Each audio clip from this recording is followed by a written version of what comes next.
Chapitre 1. La Garden Party à Rose Hill. Le soleil de l'après-midi baignait doucement les pelouses de Rose Hill House, teintant les haies ondulantes d'un or doux. Le village était venu nombreux à la Garden Party annuelle de Madame Pennington, une tradition dont on parlait au même titre que la fête d'été et le bazar de l'église. Le thé fut servi, les sandwichs aux concombres disparurent rapidement, et un trio de cuivre de Marleycombe joua sous un chapiteau rayé avec plus d'enthousiasme que de justesse. Miss Jane Marple, assise dans un fauteuil en osier non loin des massifs de roses, contemplait la scène avec une sérénité placide. Elle avait l'air absorbée par son tricot, même si en réalité ses aiguilles reposaient nonchalamment sur ses genoux. Aux yeux du passant, elle n'était rien de plus qu'une vieille fille aux cheveux blancs profitant d'un après-midi d'été. Pour ceux qui la connaissaient, elle observait silencieusement tout et chacun. Rose Hill était un nouveau venu dans son univers. Plus grand que St. Mary Mead, avec un bureau de poste moderne et une modeste halte ferroviaire, il dégageait une atmosphère de noblesse tempérée par l'avancée de la vie moderne. Miss Marple avait accepté l'invitation de Milos Pennington avec une réticence polie, mais l'occasion de découvrir de nouveaux jardins et de nouvelles personnes était toujours bienvenue. Les gens, en effet, étaient aussi beaux que les roses.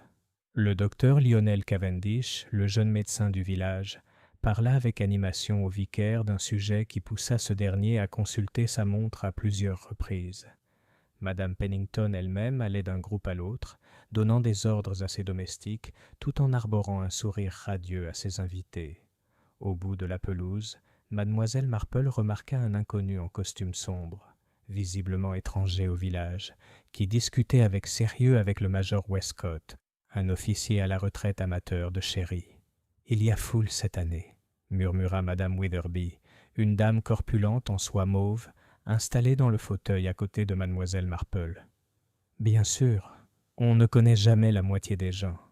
J'ai entendu dire que certains viennent de Marleycombe. » Miss Marple sourit, un léger pli de sourcils trahissant son intérêt. « Vraiment ?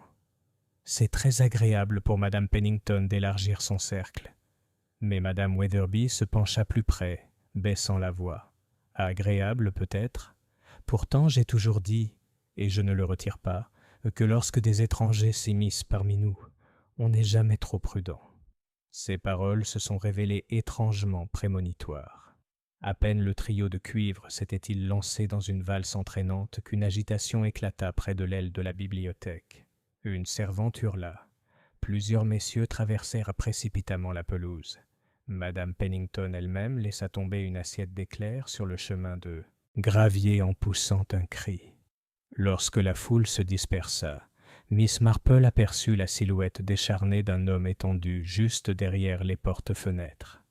Sa tête était penchée à un angle inhabituel, et l'ovale pâle de son visage semblait terriblement immobile sous le soleil. L'étranger en costume sombre. Un silence s'installa, rompu seulement par les murmures agités des invités. Le docteur Cavendish se pencha pour examiner le corps, l'air grave. Puis, d'une voix qui résonna à travers la pelouse, il annonça « J'ai bien peur que ce monsieur soit mort. » Le trio de cuivre vacilla et se tut. Quelque part, une tasse de thé se brisa sur une dalle, et Miss Marple, les mains soigneusement croisées sur son tricot, resta assise, immobile. Elle avait remarqué, à peine 10 minutes plus tôt, la curieuse façon dont le major Westcott avait glissé quelque chose dans sa poche, tandis que l'inconnu détournait le regard. Elle avait également observé la femme de chambre de madame Pennington, celle qui avait crié, s'attarder près des portes-fenêtres avec un air étrangement effrayé, bien avant la découverte du corps. Miss Marple ignorait encore comment l'homme était mort, ni pourquoi. Mais elle savait une chose, les paisibles pelouses de Rose Hill venaient de devenir le théâtre de drames plus sombres encore, et elle devait, comme toujours, observer et écouter. Chapitre 2. Chuchotement à Rose Hill. Le village s'éveilla le lendemain matin avec cette vive clarté qui suit une nuit pluvieuse. Les trottoirs étaient impropres, Les haies avaient retrouvé leur verre grâce à un cirage supplémentaire. L'horloge de l'église sonnait étrangement distinctement dans l'air humide. Pourtant, Rose Hill ne semblait pas propre. Il y avait l'atmosphère inquiétante et hérissée d'une pièce où quelque chose d'important aurait été volé, et personne ne sait exactement quoi. À 9 heures, Madame Witherby avait déjà pris ses fonctions au bureau de poste et confia à Mademoiselle Peck, la receveuse, qu'elle avait à peine dormi. Mademoiselle Peck lui assura, sans lever les yeux du mandat qu'elle était en train de tamponner, que personne n'avait fermé l'œil et que de plus, l'insomnie empêchait au moins de rêver, ce qui était une bénédiction. Un silence retomba lorsque la sonnette retentit à chaque nouvel entrant. Les voix reprirent avec agitation dès qu'elle se referma. « À mon avis, dit Madame Witherby, à qui on n'avait pas posé la question, cet homme était un collectionneur. Vous savez ce que c'est? Des collections de timbres, des collections de femmes, et rarement tout à fait respectables dans les deux cas. » Miss Peck s'autorisa un sourire. Il avait un air londonien. En effet, Londres, ou l'étranger. Madame Witherby donna à ce dernier mot un ton périlleux, comme si l'on pouvait entendre une plainte venue de l'étranger. « Et vous avez entendu? On dit que le vicaire est allé chercher l'inspecteur Mallory à Marleycombe avant minuit. »« Oh, il est venu, » dit mademoiselle Peck en alignant une rangée de timbres d'un penny avec une précaution militaire. « Et il est allé immédiatement à Rose Hill House. » Le docteur Cavendish était là aussi. « Soyez sûre, Madame Witherby, que l'affaire n'est pas simple. Si c'était le cas, l'agent de police ferait l'affaire. » Cette appréciation, qui s'était répandue au compte-gouttes au fil d'une douzaine de répétitions, s'enrichit d'ajouts avant d'atteindre la rue principale.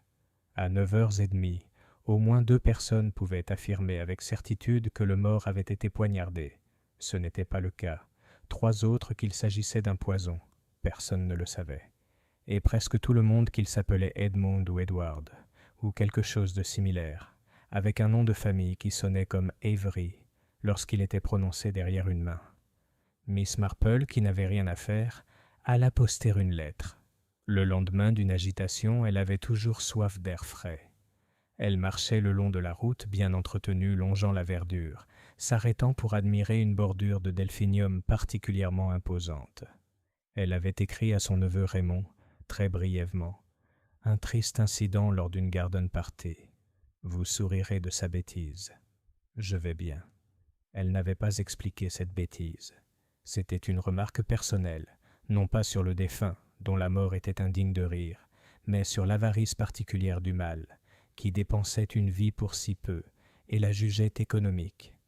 Au bureau de poste, elle rencontra Madame Witherby, les joues plutôt roses, et après quelques expressions de choc appropriées, la conversation se poursuivit comme dans les villages bien organisés, par de faibles degrés d'admission. « Vous l'avez vu, Miss Marple? Vous étiez tout près ?» dit Madame Witherby à voix basse. « Quelle impression avez-vous eue ?» Miss Marple ajusta les boutons de ses gants. Le genre de personne conforme après une brève rencontre est souvent injuste. « Je le croyais anxieux. »« Anxieuse, » s'éclaira Madame Witherby. « Ce qui témoigne d'une mauvaise conscience, je l'ai toujours dit. »« C'est possible. » Miss Marple était douce. « J'ai aussi observé ce phénomène chez des personnes en retard. » Madame Witherby, qui n'avait jamais été en retard, décida de ne pas donner suite. « On parle d'une photo, » s'aventura-t-elle, « quelque chose trouvé à la bibliothèque. » Miss Marple la regarda avec un intérêt innocent. « Vraiment ? Je n'en avais pas entendu parler. » « Eh bien, je ne suis pas du genre à tout répéter, mais la femme de chambre de Madame Pennington, Hélène, c'est Hélène qui a crié, aurait dit à la femme de son cousin que le policier avait trouvé une photo sous le sous-main. Très étrange, vous ne trouvez pas? Pourquoi cacher une photo? Parfois, dit Miss Marple, et son regard se porta brièvement sur la fenêtre de la poste où un enfant aplatissait son nez contre la vitre pour regarder un moineau sauter. Parfois, on cache des photographies pour que les gens bienveillants ne soient pas malheureux. Cette déclaration sibylline laissa Madame Witherby si perplexe que Mademoiselle Marple eut le loisir de payer ses timbres et de quitter la boutique avant que d'autres questions ne soient posées. Elle poursuivit son chemin, passant devant la grille de Rose Hill House, où les jardiniers étaient la sortie tôt et grave. Les portes-fenêtres de la bibliothèque étaient closes, et un vague fantôme de l'agitation de la nuit précédente persistait sur les dalles. Le souvenir des pieds serrés et des têtes penchées a tendance à persister, comme la faible chaleur d'un chat endormi. L'inspecteur Mallory, comme l'avait dit mademoiselle Peck, était venu de Marlécombe, accompagné d'un sergent qui avait un crayon à l'oreille.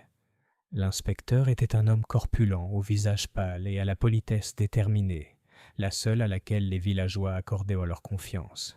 Il avait passé une grande partie de la nuit à la bibliothèque avec le docteur Cavendish, puis il avait discuté avec madame Pennington, le majordome et la femme de chambre Hélène, qui fondaient en larmes à chaque question. « L'heure du décès est entre 4 et 5 heures, » rapporta le docteur Cavendish, les mains jointes comme s'il annonçait une réunion. Une blessure au cou compatible avec une chute contre le bord du bureau, mais la position du corps ne concorde pas tout à fait. Il s'était penché sur le mort d'une main efficace et malheureuse, conscient à chaque instant que la pelouse était pleine de vivants. L'inspecteur avait grogné. « On verra bien ce que l'autopsie nous dira. » Il n'était pas homme à spéculer à voix haute, alors que la moitié du village pouvait l'écouter derrière une porte. Il y avait une enveloppe dans la poche intérieure du défunt, contenant une carte. Thomas Avery, l'adresse était londonienne, vague et élégante. Il y avait aussi un billet de train Paddington-Marlécombe, daté du matin même, et un petit appareil photo plat dans un étui en cuir usé. Le dos de l'appareil était fixé par un ruban adhésif noir, comme si son propriétaire se méfiait des charnières. Dans l'enveloppe contenant la carte, pliée en deux, se trouvait une photographie. Elle montrait 3 personnes debout devant le porche d'une église. Un homme, une femme et un enfant, serrant une poupée par une jambe. Mais les visages étaient curieusement surexposés, flous en ovale pâle, comme si la lumière les avait effacés. « dit l'inspecteur Mallory en tenant la photo par les bords. « Plaque défectueuse. » Le sergent, marié depuis 7 ans et père d'un beau-frère toujours en train de réparer des choses, déclara que cela lui semblait être un développement négligent. L'inspecteur remit le document dans l'enveloppe. À ce moment-là, cela ne semblait rien signifier d'autre que le fait que M. Thomas Avery était un photographe médiocre. Miss Marple l'ignorait, bien sûr. Pourtant, elle avait entendu la veille au soir, avant que la pluie ne commence, une jeune femme faire une remarque sur un homme avec un appareil photo qui rôdait dans les buissons. On se souvient des petits discours s'ils sont sur un ton inattendu. Rôder était un mot peu aimable lors d'une garden party. À midi, la grande rue ressemblait à un courant lent. Il y avait plus de monde qu'un jour de semaine ne le justifiait. Des messages étaient envoyés, sans urgence ni but précis. On voyait des visages rarement vus à l'extérieur. Tantes invalides, gouvernantes au langage serré, prenant l'air avec gravité et apprenant en même temps. L'horloge de Saint-Swithin sonnait minuit avec une sorte de tristesse décente. Miss Marple avait été invitée à déjeuner avec le vicaire et madame Harding la veille, et après un bref débat intérieur sur la pertinence de tenir ses engagements après un décès, elle se présenta comme convenu. La maison du vicaire avait le don de se montrer à la hauteur des circonstances. Elle réservait un accueil sobre sans donner à quiconque l'impression que la conversation devait être étouffée dès ses débuts. Madame Harding, ronde et belle, d'une gentillesse inébranlable, servit la soupe et dit aussitôt « L'inspecteur Mallory vient prendre le thé, Miss Marple. Nous avons pensé que cela le soulagerait. J'ai entendu dire que madame Pennington était épuisée et qu'on l'avait mise au lit. »« Pauvre créature, » dit le vicaire. « Elle se sent responsable, je suppose, de tout ce qui se passe sur sa pelouse. » Il toussa. « Bien que, en effet, elle ne puisse l'être. » Miss Marple demanda avec sa douceur si quelqu'un avait réclamé le défunt. Le vicaire répondit que l'inspecteur pensait que l'identification serait possible grâce à l'adresse londonienne. Un agent avait été dépêché avec un télégramme. Il est curieux de constater que les tragédies villageoises dépendent de Londres pour leur conclusion, comme les pièces de province qui nécessitent un dernier acteur de la ville. « Il n'était pas des nôtres, » dit madame Harding. « Personne ne connaissait son visage. »« Mais vous l'avez remarqué, Miss Marple. » Je me demande ce que vous en avez pensé. » Miss Marple, qui donnait rarement son avis et ne le faisait jamais sans raison, dit « Il marchait comme s'il n'était pas habitué à la surface. »« Oh, vraiment ?» Prudent du vicaire, elle ajouta « La pelouse, vous savez. Quelqu'un qui passe la plupart de son temps sur les trottoirs apprend à placer ses pieds différemment. Ce sont les petits muscles autour de la cheville, je crois. » Madame Harding semblait plutôt impressionnée par les chevilles. Le vicaire répondit « Tout à fait, tout à fait », du ton d'un homme résolu à y réfléchir plus tard. Ils parlèrent, parce qu'il le fallait, d'autre chose, de l'interprétation par le chœur de Conduisez, allumé bienveillantement, de la nouvelle pergola de Madame Pennington, des nerfs d'Hélène. Une chose effrayante, les nerfs. Il semblait toujours impliquer des serviettes et une bouteille de sel volatile. Pourtant, la conversation revenait d'elle-même, à l'image de l'homme dans la bibliothèque. L'esprit palpe le bleu qu'il ne peut s'empêcher de toucher. Lorsque l'inspecteur Mallory vint prendre le thé, il se présenta avec l'air précis de quelqu'un qui ne souhaite s'immiscer dans rien. Il remercia Madame Harding pour les scones comme s'il s'agissait d'une obligation professionnelle, et fit un signe de tête à Miss Marple avec la courtoisie que certains hommes réservent aux grands-mères et aux reines. Il l'avait déjà rencontrée une fois, pas ici mais ailleurs, et s'était forgé l'idée qu'elle n'était pas une dame à dédaigner pour de la dentelle et un châle. « Nous garderons le silence », a-t-il déclaré. « La police londonienne participera à l'identification. En attendant d'en savoir plus, je vous prie de vous abstenir de répéter les rumeurs comme si elles étaient vraies. » La rumeur, dit le vicaire, est le journal du diable. Madame Harding rougit et offrit plus de confiture. Miss Marple demanda, presque sur un ton d'excuse, si l'inspecteur pouvait leur dire quelque chose sur les circonstances. Seulement, peut-être ne devrions-nous pas nous inquiéter si l'affaire s'avère simple et absurde, inspecteur. Parfois, une glissade sur un tapis, un accident des plus banals, peut prendre des allures dramatiques. L'inspecteur Mallory prit une inspiration mesurée. « Je ne pense pas, mademoiselle Marple, que M. Avery, si c'est bien son nom, soit tombé de son plein gré. » Le vicaire posa sa tasse. « Mon Dieu !» « Il y avait des marques sur le bord du bureau, » poursuivit l'inspecteur, « et une contusion sur le bras, pas tout à fait compatible avec une chute. Nous en saurons plus bientôt. » Miss Marple, qui faisait doucement tourner sa cuillère à café, ne parut pas surprise. « Et la servante ?» demanda-t-elle. Elle a crié très vite.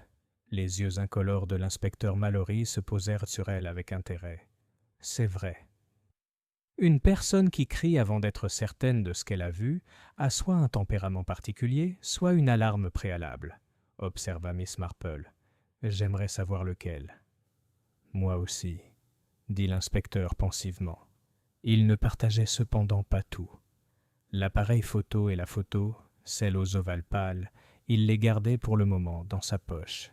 Ce n'était pas tant une question de secret que de propreté. On ne renverse pas toutes ses affaires sur une table de salon.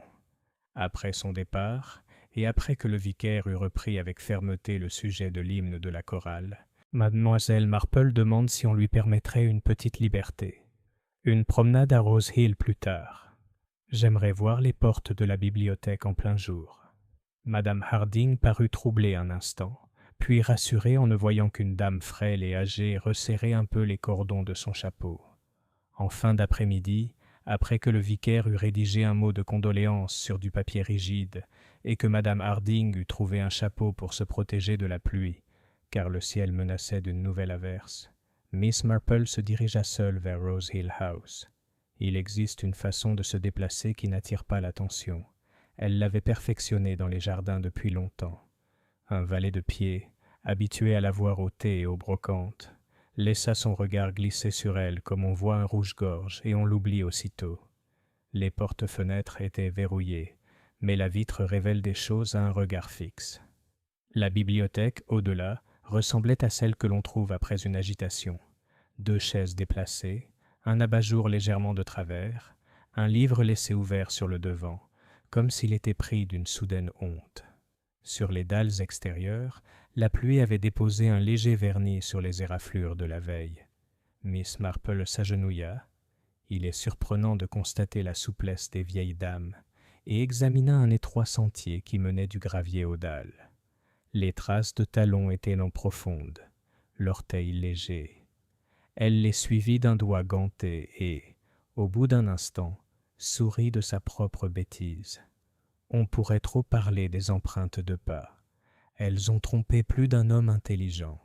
Ce qui l'intéressait le plus, c'était la présence d'un seul pétale, non pas celui des roses de Madame Pennington, au port large et fourni, mais celui d'une petite fleur rigide, jaune pâle, légèrement striée de pollen à sa base. Elle avait vu ce jaune sur les corsages la veille. Madame Pennington en avait reçu plusieurs de sa serre, du jasmin d'hiver forcé tôt. Mais le pétale n'était pas abîmé comme il l'aurait été s'il était tombé à l'heure du thé. Il reposait frais sur la dalle humide. Quelqu'un a apporté son petit rayon de soleil ici assez tard, murmura Miss Marple. Son regard se porta sur la poignée de porte. Là, dans la légère courbure du laiton, se trouvait une tache fine. Pas de la poussière. La pluie l'avait emportée. Elle avait l'étrange matité d'un objet terni, comme une touche de suie, ou le léger résidu laissé par des gants noirs bon marché lorsque la teinture est humide. Elle n'y a pas touché. En se redressant, avec précaution, car les os sont tenaces, elle réalisa qu'elle n'était pas seule. Une jeune femme se tenait à quelques pas, du genre qu'on ne remarque pas au premier abord. Cheveux bruns, robe brune, la gravité d'une personne qui a longtemps pratiqué la discrétion. C'était Hélène, la femme de chambre de Madame Pennington. Ses yeux étaient rouges, ses mains s'activaient sur son tablier. « Oh !» commença Hélène. « Pardon, mademoiselle. »« C'est moi qui devrais demander pardon, ma chère, » dit Miss Marple, songeant que les excuses sont souvent synonymes de permission. J'admirais simplement la maçonnerie. Les vieilles maisons résistent si bien à l'humidité. Hélène jeta un coup d'œil aux porte-fenêtres, puis détourna le regard, comme si c'était un visage qu'elle n'aimait pas croiser. « On m'a dit de ne pas venir ici. Sauf que j'ai dû aller chercher un châle pour madame hier. » Elle s'arrêta, déglutie. Je ne voulais pas crier. « Crier, » dit Miss Marple, « ne vient pas intentionnellement. » Hélène pinça les lèvres. « Je pensais... » Elle regarda Miss Marple comme si elle hésitait entre deux dangers. « J'ai cru le voir avant. Pas mort, mademoiselle, plutôt, près du bosquet. » Il observait. « Seulement, quand j'en ai parlé à madame Pennington, elle m'a dit de ne pas contrarier les invités. »« Et donc tu es allée à la bibliothèque, » dit doucement Miss Marple, « pour chercher le châle. » Les mains d'Hélène tordirent le tablier en corde. « Oui, mademoiselle. »« Avez-vous rencontré quelqu'un là-bas ?»« Non, mademoiselle, seulement... » Elle balbutia. Seulement la porte était fermée à mon retour, et elle était ouverte avant. Je m'en souviens parce que j'ai pensé que c'était une imprudence de la laisser ainsi, avec les chambres pleines et tout. Et puis j'ai vu... Le souffle d'Hélène s'accéléra. Elle émit un petit son inarticulé, mi-sanglot, mi-excuse. Miss Marple lui tapota le bras d'un geste léger comme un oiseau. « Tu es une bonne fille de faire ton travail même quand ton cœur bat la chamade, » dit-elle. « Essaie de ne pas penser au moment présent, seulement aux étapes qui le précèdent. 1, 2, 3. C'est dans l'ordre des choses que l'on trouve du courage. » Hélène hocha la tête d'un air malheureux et s'éloigna d'un pas rapide et irrégulier, comme si chaque pied apprenait à nouveau son devoir. Miss Marple la regarda partir avec une gravité nouvelle. La servante n'avait pas menti. Elle n'avait pas non plus tout dit, non pas par désir de dissimulation, mais parce que les esprits effrayés sont de piètres bibliothécaires. Ils égarent la page même qu'on souhaite lire. Il recommença à pleuvoir, une fine bruine pensive. Miss Marple se retira sous l'abri du porche latéral. Elle resta là un moment, écoutant le rythme grinçant sur l'ardoise. Un souvenir lui revint. La sensation particulière du coton noir bon marché lorsqu'il était mouillé et taché sur les doigts. L'odeur du jasmin d'hiver apporté dans une pièce chaude. L'expression d'un gentleman dont la patience est mise à rude épreuve par le temps. Elle avait vu un tel visage, hier où? Ah oui, Le major Westcott, debout, raide près de la porte de la bibliothèque, consultant sa montre comme si elle lui avait été déloyale. De retour dans la grande-rue, les conversations allaient pis bon train. Le propriétaire du King's Arms déclarait avoir offert un whisky à un inconnu durant la semaine, qui lui avait posé de nombreuses questions sur Rose Hill House. Madame Castle, qui tenait la modiste, était certaine d'avoir vu le défunt 2 fois, une fois le mois dernier et une fois au printemps. C'était improbable. Mais elle se souvenait très bien d'un chapeau que l'inconnu n'avait pas pu porter, et ce souvenir lui semblait donc solide. Le sonneur de cloche de Saint-Swithins était certain qu'aucun homme de ce genre n'avait jamais traversé la place. L'esprit humain, capable de contenir 2 idées contradictoires sans difficulté, était très occupé. Cette nuit-là, de petits cercles se formèrent dans les salons et autour des tables de cuisine, et le nom de Thomas Avery, car un nom donne à l'anxiété un hameçon pour s'accrocher, était prononcé comme un charme. Certains avaient dit beaucoup à dire sur les Londoniens qui venaient dans les villages avec des appareils photo. D'autres se souvenaient, avec dégoût, de l'élargissement récent du cercle social de Madame Pennington. Certains espéraient que l'inspecteur Mallory serait décisif. D'autres, plus nombreux peut-être, espéraient qu'il ne le serait pas. Les hommes décisifs ont le don de toucher ce que l'on préfère laisser de côté. Miss Marple était assise près de sa fenêtre à St. Mary Mead, car elle était rentrée à la tombée de la nuit plutôt que de s'en remettre à la bienveillance de ses connaissances. La pluie faisait un rideau sur la vitre. Elle avait son tricot sur les genoux, et pendant un bon moment, elle ne reprit pas ses aiguilles. À mesure que la soirée s'approfondissait, un petit cortège lui traversa l'esprit. Une servante qui hurlait avant même de savoir. Le talon d'un gentleman appuyant trop fort sur la pelouse. Un pétale là où il ne devrait pas y en avoir. Une tache sur du cuivre qui n'appartenait pas à des mains délicates. Et quelque part, comme le fantôme d'un sourire dont on ne se souvient plus très bien, l'idée d'une photographie où les visages étaient pâles, indistincts, exemptés de toute identité. Il y a 2 sortes de dissimulation, dit Miss Marple à voix haute, sans hésiter à s'adresser à une pièce vide. L'une dissimule une chose en la rangeant, l'autre la dissimule en la montrant imparfaitement. Elle reprit enfin sa laine, et le léger bruit pratique des aiguilles se fit entendre. Quel réconfort de réaliser un point net et complet quand tant de choses sont en désordre. Dehors, la pluie s'arrêtait, et l'horloge de l'église, entre 2 averses, sonnait à nouveau avec une humble patience. Au matin, Rose Hill aurait une nouvelle certitude, ou quelque chose qui en aurait ressemblé, car l'inspecteur Mallory comptait procéder à une arrestation. Mais le village, avec son appétit ardent pour les conclusions, ignorait encore que la conclusion peut parfois être un début, et qu'un visage effacé sur une photo pouvait être non pas un accident, mais un choix.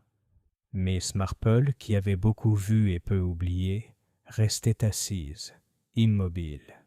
Elle avait un petit plan en tête, non pas une action, ce qui aurait été vulgaire, mais poser des questions sur le chemin de certaines personnes, afin qu'elles trébuchent dessus et baissent peut-être les yeux. Chapitre 3. Une arrestation est effectuée. Le lendemain matin, le calme se fit plus que trompeur. Un soleil pâle perçait un épais tapis de nuages, et l'air matinal était empreint de cette fraîcheur qui donne aux choses ordinaires, le cri d'un laitier, le cliquetis d'une roue de charrette, une importance étrange. Pourtant, sous les haies nettes et les chemins gravillonnés de Rose Hill, régnait une certaine attente, une attente collective, comme si le village lui-même attendait des nouvelles. Il est arrivé juste après le petit déjeuner. L'agent Briggs, le visage rouge de honte sous l'effet de son importance, arpentait High Street avec une dignité visible, s'arrêtant 1 ou 2 fois, comme s'il hésitait à gâcher l'effet en se pressant. Au King's Arms, quelques commerçants abandonnèrent leur tasse de thé pour le suivre. Madame Castle, sortant de chez sa modiste, un torchon à la main, murmura à Madame Wetherby par-dessus les pavés « Il paraît qu'il va chez le major ». En effet, le gendarme se tourna vers les grilles de Westcott Lodge, une maison géorgienne carrée à l'allure respectable et obstinée. Le major Westcott lui-même l'accueillit sur les marches, sa moustache hérissée dressée comme un étendard d'indignation. La conversation qui suivit fut calme mais visible, ponctuée de gestes secs du major et d'une fermeté polie et inébranlable de la part de Briggs. Finalement, le major se laissa convaincre de l'accompagner. Son visage était couleur brique, et lorsqu'il jeta un coup d'œil dans la rue, ses yeux brillèrent du mépris d'un soldat pour les spectateurs. À midi, l'histoire avait pris de l'ampleur. Le major avait été arrêté, vrai, accusé de meurtre, faux, et trouvé en possession d'une paire de gants noirs, vrai mais pas inhabituel pour un gentleman. Le village, avide de certitude, le désigna comme coupable. Le village réagit à la poste. Madame Witherby déclara avoir toujours trouvé le major un peu trop rigide pour être tout à fait sain d'esprit. Mademoiselle Peck haussa un sourcil, mais affranchit ses enveloppes sans protester. Chez le boulanger, un jeune apprenti jura avoir vu Westcott se disputer avec le défunt à Marleycombe, un exploit remarquable, sachant que personne ne savait encore s'ils s'étaient rencontrés. Et à Rose Hill House, les domestiques murmurèrent que le major avait été aperçu près de la bibliothèque juste avant la découverte du corps. Miss Marple, écoutant ces rapports depuis son fauteuil en osier, sur sa petite pelouse à St. Mary Mead, tricotait sans relâche. Une ride se dessina entre ses sourcils, non pas sous le choc, mais sous l'effet d'une réflexion approfondie. Annonce de l'inspecteur Mallory. Cet après-midi-là, l'inspecteur Mallory tint une brève conférence dans le salon de Rose Hill House. Madame Pennington, pâle et affolée, avait insisté pour être présente, bien qu'elle ait eu besoin de salle de bain à 2 reprises. Le docteur Cavendish, sérieux et digne, se tenait près de la fenêtre, les mains jointes. Mademoiselle Marple, invitée par Madame Harding, avec l'assentiment discret de l'inspecteur, prit discrètement place près du coin. Mallory s'éclaircit la gorge. « Mesdames et messieurs, j'ai le regret de vous informer que le major Westcott est actuellement en détention, dans l'attente d'une enquête plus approfondie. Certains faits rendent sa situation extrêmement grave. Il a été aperçu à proximité de la bibliothèque avant la découverte du corps, et des marques compatibles avec des bottes militaires ont été retrouvées sur les dalles extérieures. De plus, une paire de ces gants porte un léger résidu de suie ou de teinture, semblable à ce que nous avons observé sur la poignée de la porte de la bibliothèque. Madame Pennington poussa un faible cri, tandis que le docteur Cavendish murmura quelque chose comme « très regrettable en effet ». Miss Marple ne dit rien. Ses aiguilles claquaient doucement, un léger contrepoint aux paroles brutales de l'inspecteur. Un doute silencieux. Ce n'est que plus tard, lorsque Madame Harding et Mademoiselle Marple se promenèrent ensemble dans le jardin, que la vieille dame prit la parole. « Pensez-vous qu'il soit si probable, » demanda Miss Marple, « qu'un homme ayant la formation du major laisse des traces si judicieusement placées? Il me semble plutôt que les preuves voulaient être retrouvées. » Madame Harding, surprise, dit « Mais, Miss Marple, vous ne pouvez sûrement pas douter de l'inspecteur. » « Ma chère, » dit doucement Miss Marple, « je ne doute jamais de l'inspecteur.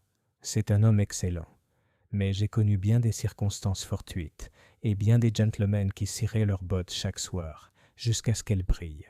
Les marques sur une dalle peuvent nous dire quelque chose, mais elles ne nous disent pas toujours ce que nous pensons. » Elle marqua une pause, appuyée sur son parasol, tandis qu'ils atteignaient un massif de dahlias tardifs. Et il y a cette curieuse histoire de la photo. Madame Harding cligna des yeux. « Une photo ? » ?»« Oui, » murmura Miss Marple, plus pour elle-même que pour sa compagne. « Une photo où les visages ne sont pas représentés. Je me demande vraiment pourquoi on devrait conserver une telle photo. » Les deux femmes restèrent un moment silencieuses. Quelque part dans la maison, derrière elles, une porte claqua, et le son étouffé de voix élevées résonna sur la pelouse. L'inspecteur tenait son homme. Le village avait ses ragots. Mais Miss Marple, sereine et perspicace, n'était pas convaincue. Chapitre 4.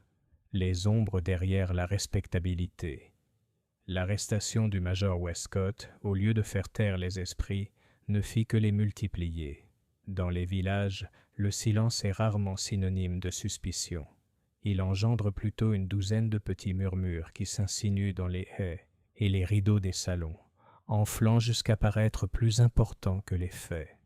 À la fin de la semaine, Rose Hill était devenu un village aux opinions partagées.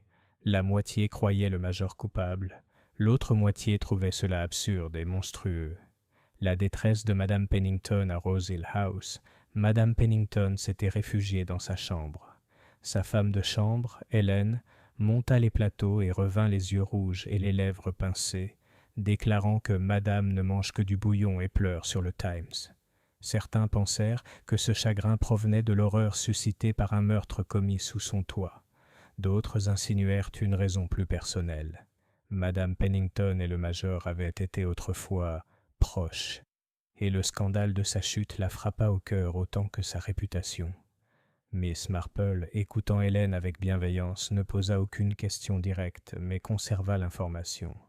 Elle avait remarqué, après tout, le regard que Madame Pennington avait un jour porté sur le major par-dessus une pelouse bondée d'invités. C'était le regard d'une femme à la fois résignée et pleine de reproches. Le docteur Cavendish parle trop librement. Pendant ce temps, le docteur Cavendish effectuait sa tournée avec une gravité inhabituelle. C'était un jeune homme compétent, mais trop désireux d'impressionner, et mademoiselle Marple remarqua qu'il parlait un peu trop lorsqu'il était interrogé par les curieux. Au cours d'un thé avec madame Harding, il avait confié que le coup porté au cou de M. Avery ne pouvait guère provenir d'une chute accidentelle. En effet, le coup a été porté avec précision, dit-il, les yeux brillants derrière ses lunettes. Un coup délibéré, mais pas forcément avec une grande force. Madame Harding, choquée, avait répété cela à sa cuisinière. La cuisinière, à son tour, l'avait répété à sa sœur, et bientôt la phrase grève délibérée, il roulait sur la grande-rue comme une bille qui ramasse la poussière.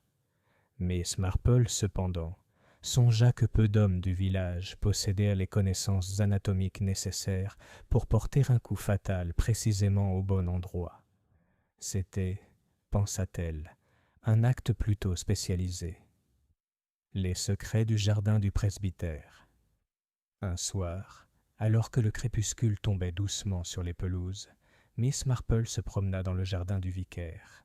Il l'avait invitée sous prétexte d'examiner une tache de moisissure gênante sur les rosiers, mais son véritable objectif se révéla bientôt. « Ma chère Miss Marple, dit-il gravement, vous avez beaucoup vécu et connaissez la nature humaine aussi bien que les Écritures. Dites-moi, pensez-vous que le major Westcott soit capable d'un tel exploit ?»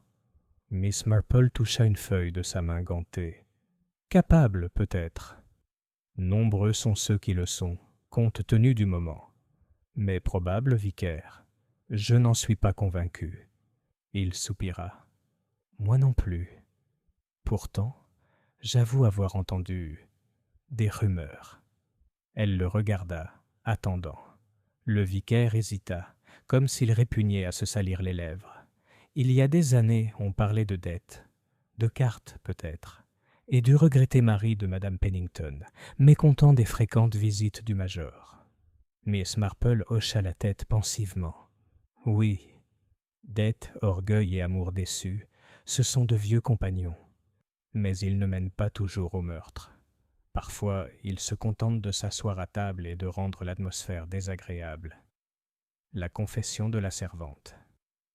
Plus tard dans la soirée, Miss Marple retrouva Hélène, cette fois devant le portail du cimetière de Saint-Swithin.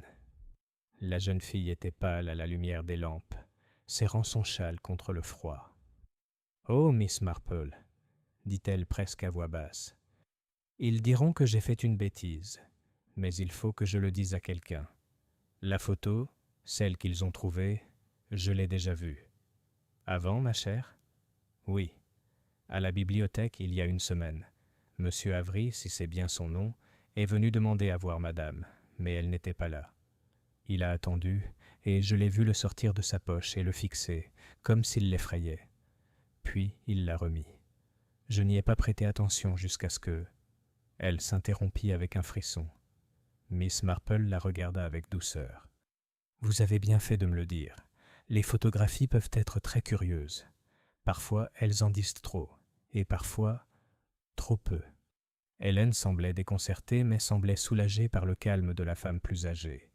Le triomphe de l'inspecteur Mallory. Pendant ce temps, l'inspecteur Mallory poursuivait son enquête avec une assurance qui en impressionna plus d'un, mais pas Miss Marple. Il montra les gants, les empreintes de pas et les témoignages, comme si l'affaire était presque close. « Le major avait l'occasion, et il avait raison, » déclara Mallory un soir à l'auberge, ses paroles entendues par une demi-douzaine d'oreilles avides. Mais Miss Marple, sirotant son thé léger au coin du feu, murmura « La cause et l'opportunité, oui, mais où est l'esprit derrière l'acte? Où est le petit mobile qui rend possible tous les grands ?» Une atmosphère inquiétante. Le village lui-même semblait transformé. Les portes se fermaient un peu plus vite. Les rideaux tremblaient plus brusquement. Sur les bancs de l'église, les regards se croisaient, comme des oiseaux. Certains plaignaient le major, d'autres le condamnaient, mais tous ressentaient l'étrangeté d'un crime qui s'étendait jusque dans leurs ruelles tranquilles. Et en dessous de tout cela se trouvait la photographie. Bien que l'inspecteur Mallory n'en ait rien dit publiquement, son existence s'était répandue dans les ragots comme de l'encre dans l'eau. Une photographie où les visages étaient impassibles. Pour certains, ce n'était qu'une curiosité. Pour d'autres, un présage. Mais pour Miss Marple, c'était une clé, même si elle ne pouvait encore en être certaine. Ce soir-là, elle posa son tricot en soupirant. Elle avait vu bien des motifs dans sa vie, des dentelles, des querelles familiales, de petits péchés qui se transformaient en grands. Celui-ci n'était qu'à moitié tricoté, mais elle sentait le fil filer dans une direction que l'inspecteur Mallory n'avait pas encore remarquée. Et elle craignait qu'avant qu'il ne soit terminé, un autre point tragique ne s'ajoute au dessin. Chapitre 5. Un deuxième choc. 3 jours plus tard, par une matinée pluvieuse et venteuse, Rose Hill se retrouva à nouveau en proie à l'agitation. Un coup de vent s'était abattu pendant la nuit, venant de l'ouest, dispersant des branches le long des chemins et transformant les ifs du cimetière en silhouettes lugubres. Les villageois, blottis sous leurs parapluies, vaquaient à leurs occupations avec la satisfaction d'avoir un sujet de conversation autre que le meurtre. Mais à midi, les conversations avaient repris sur des sujets plus sombres. La découverte à l'étang du moulin. Ce fut le jeune Timothy Pratt, sorti avec son chien, qui donna l'alerte. Le garçon courut dans la rue principale, les cheveux plaqués sur le front, criant qu'il y avait « un homme près de l'étang du moulin, tout bizarre ». L'agent Briggs fut appelé, et l'inspecteur en personne arriva rapidement. Là, à moitié dissimulé parmi les roseaux, ils découvrirent le corps d'un inconnu. Non pas celui de Thomas Avery. Il gisait déjà dans le cimetière sous une bâche, attendant l'enquête, mais celui d'un tout autre homme.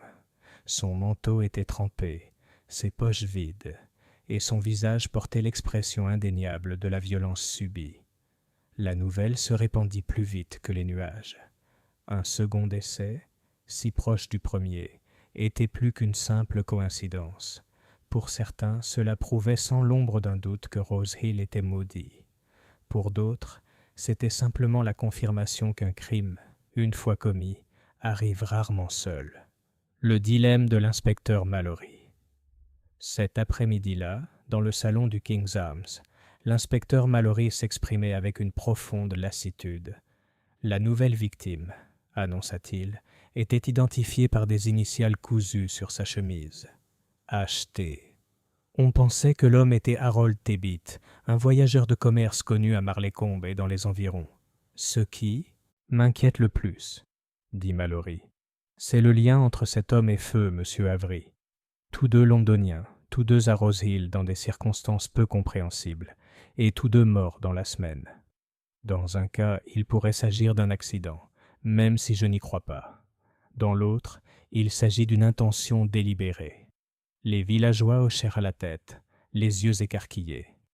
Et lorsqu'on s'enquit du commandant Westcott, l'inspecteur pinça les lèvres.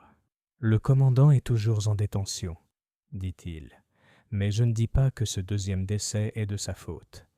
Il se pourrait que nous ayons affaire à quelque chose de plus grave qu'une simple altercation sur une pelouse. Les ragots s'intensifient. Le soir, Rose Hill était en proie aux spéculations. Madame Witherby insistait sur le fait qu'elle avait toujours soupçonné un gang, évoquant des rapports de cambriolage dans les comtés voisins. Mademoiselle Peck affirmait qu'Harold Tebbit avait un jour posté un colis depuis son comptoir. Un colis qui, remarquez-le, faisait du bruit, comme s'il contenait quelque chose de vraiment louche.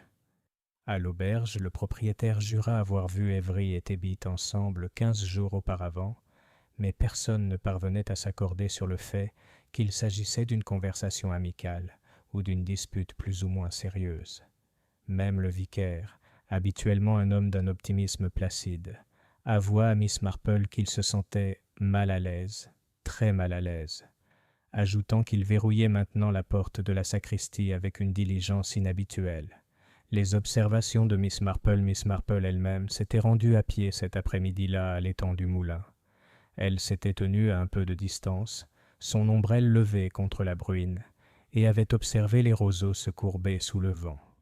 Pour la plupart, il n'y avait rien à voir, à part les joncs piétinés où les agents avaient travaillé. Pour elle, c'était un motif différent. Elle remarqua par exemple que les bottes de l'homme ne présentaient aucune trace de boue sur le coup-de-pied, bien que le bord de l'étang fût détrempé. Cela suggérait qu'il avait été porté ou traîné plutôt que d'y être arrivé lui-même. Elle remarqua également un curieux morceau de papier coincé dans les roseaux, la moitié d'un support photographique déchiré, comme on en achète à Londres pour conserver un tirage en sécurité dans un portefeuille. Elle ne le dit pas à voix haute. Au lieu de cela, elle glissa discrètement le fragment dans son sac à main. Une conversation privée. Ce soir-là, Miss Marple rendit visite à Madame Harding. Au cours d'une tasse de thé, elle lui fit remarquer avec une apparente douceur: « Il est singulier de voir comment la mort succède à la mort. On est tenté de supposer un lien. Pourtant, je me souviens d'une certaine affaire survenue à St. Mary Mead, il y a de nombreuses années, où deux malheurs bien distincts se sont produits en l'espace de 15 jours, et tout le monde a insisté sur le fait qu'ils devaient être liés. Finalement, on a découvert que l'un était un accident, et l'autre, eh bien, une cruauté délibérée. L'esprit déteste les coïncidences, voyez-vous, même si elles existent parfois. » Madame Harding se pencha en avant, inquiète. « Pensez-vous donc, Miss Marple, que le major est innocent ?» Miss Marple sourit doucement. « Je pense que l'innocence et la culpabilité ne se décident pas par opinion, ma chère. Elles se trouvent dans les petits détails, les choses que les gens négligent. Un gant par-ci, un pétale par-là, un bout de papier au bord de l'eau. Ils racontent leur histoire, si l'on a la patience d'écouter. » Madame Harding semblait déconcertée, mais Mademoiselle Marple semblait contente de siroter son thé. Malaise dans le village. Ce soir-là, les cloches de Saint-Swithin sonnèrent l'heure avec une solennité inhabituelle. Les portes furent verrouillées et les fenêtres fermées avec un soin accru. Rose Hill, autrefois village de joyeux commérages et de bonnes manières, ressemblait désormais à la scène où se jouait un drame invisible. La photo sans visage, l'homme à l'appareil photo, l'arrestation du major, et maintenant un second cadavre dans les roseaux, autant de fils d'un schéma encore indéchiffrable. Miss Marple, tricotant tranquillement dans son salon, considérait le fragment de support photographique posé dans son panier à ouvrage. Elle repensa à l'appareil photo d'Avery, scellé avec du ruban adhésif, et à la confession effrayée d'Hélène. Puis, avec un léger soupir, elle posa ses aiguilles. « 2 morts, murmura-t-elle, mais une seule histoire. Et elle n'est pas encore complètement racontée. » Chapitre 6. Les secrets sont révélés. Le choc de la mort d'Harold Tebbit était à peine passé que Rose Hill commença à exhaler ses vérités cachées. C'est une chose curieuse dans les villages. La calamité délie les langues. Des choses poliment tues depuis des années finissent soudain par être murmurées, comme si la tragédie elle-même en avait donné l'autorisation. Le passé de Madame Pennington. Ce fut bien sûr madame Witherby qui, la première, exprima ce que d'autres ne firent que sous-entendre. Autour d'un gâteau aux graines, au salon de madame Castle, elle déclara que madame Pennington avait eu plus qu'un faible pour le major Westcott dans les jours précédant le décès de son mari. Remarquez, ajouta madame Witherby d'un air d'équité réticente, rien d'inconvenant.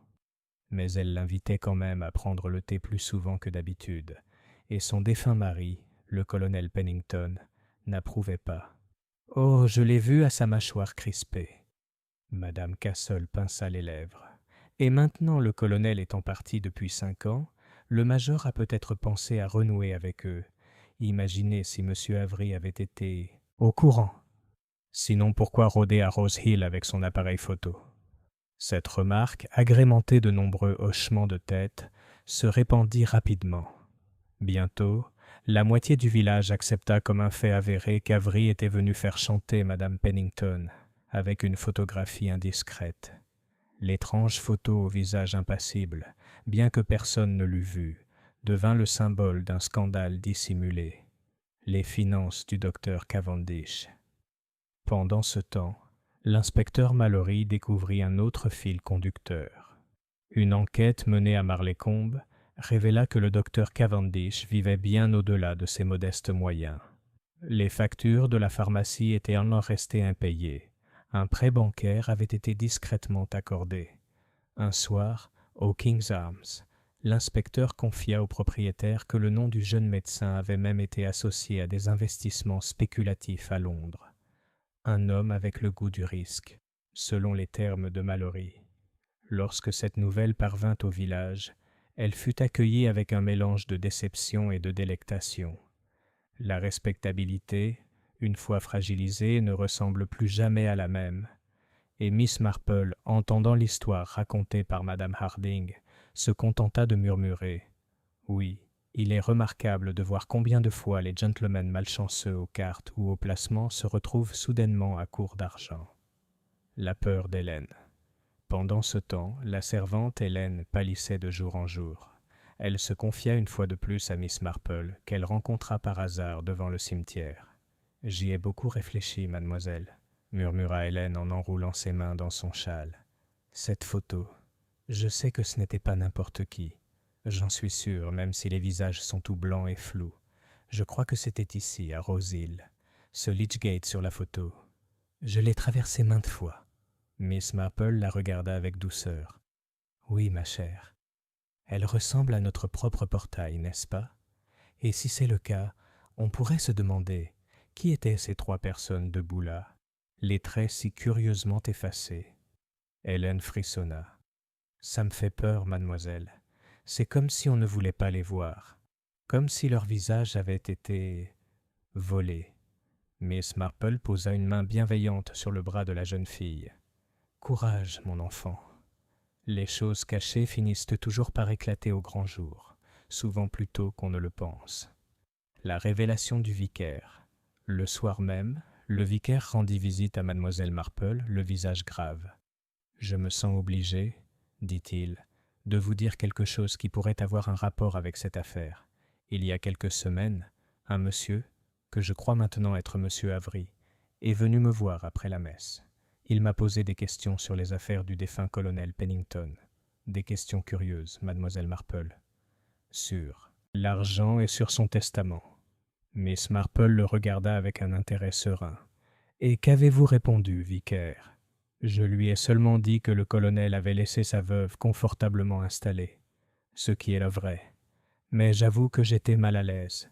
Il y avait quelque chose dans son attitude, comme s'il en savait plus qu'il ne le devrait et qu'il souhaitait connaître le reste. » Miss Marple hocha lentement la tête. « Oui, cela ne ressemble pas à une simple curiosité, mais à une intention délibérée. » Le casse-tête de l'inspecteur Mallory. L'inspecteur Mallory était désormais un homme inquiet. 2 morts, chacune liée à Londres, et désormais un enchevêtrement de mobiles, les dettes et l'humeur du major, les possibles indiscrétions de madame Pennington, les finances du médecin et une mystérieuse photographie que personne ne comprenait. Dans son logement, il étala les preuves sur la table. Les gants, les bottes, le morceau déchiré du support photographique, l'appareil encore scellé avec son ruban adhésif. Il les observa avec la patience pesante d'un homme qui tente d'entendre la musique d'instruments pas encore accordés. Miss Marple, dans son élégant salon de St. Mary Mead, faisait à peu près la même chose, mais elle écoutait non pas les objets, mais les gens, leurs lapsus, leurs petites contradictions, les infimes détails humains qui s'accrochaient comme des bavures. Et dans ces fragments, elle commença à percevoir une structure, un soupçon d'obscurité.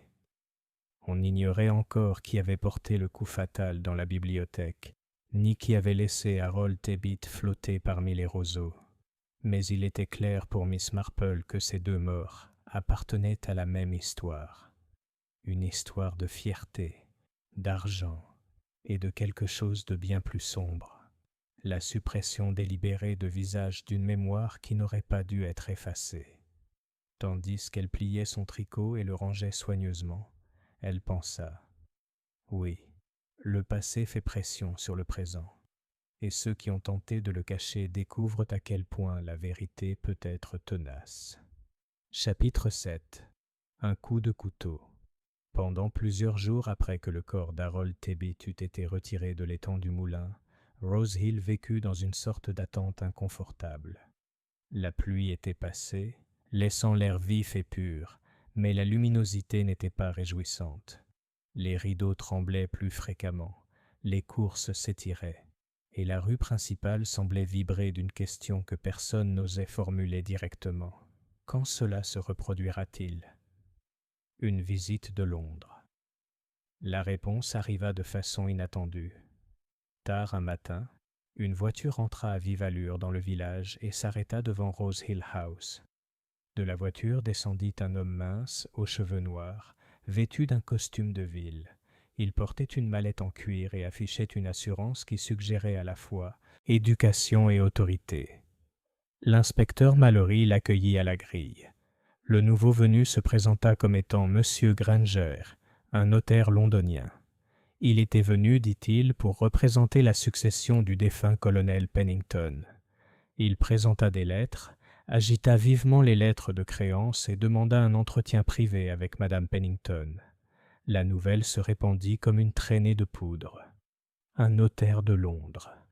Aussitôt, les rumeurs reprirent au sujet du testament du colonel Pennington, de propriétés dans le Surrey, de possibles irrégularités. Certains prétendaient que Madame Pennington avait caché une fortune. D'autres affirmaient qu'Avery et Tebbit étaient liés à cet héritage, leur mort étant le fruit inévitable de la cupidité. Miss Marple, assise avec Madame Harding pour prendre le thé, a simplement observé. Il est curieux de voir comment l'argent marche si souvent au pas avec la mort, même s'il ne montre pas toujours la voie. La photographie révélée. Cet après-midi-là, l'inspecteur Mallory, avec une gravité réticente, convoqua Madame Harding et Mademoiselle Marple au presbytère. La raison fut vite claire. L'appareil photo scellé appartenant à Thomas Avery avait enfin été ouvert. Les tirages, développés à Marleycombe sous l'œil de l'inspecteur, reposaient dans une enveloppe marron sur le bureau poli du vicaire. Mallory tapota la pile du doigt. « Je ne dirai pas que je les comprends, mais je ne peux nier leur singularité. J'apprécie vos impressions, mademoiselle Marple, si vous le voulez bien. » Miss Marple examina attentivement les photographies. Chacune représentait des scènes villageoises ordinaires, la rue principale, le cimetière, les jardins de Rose Hill House. Mais sur presque toutes les images, les visages humains étaient masqués par une absence étrange.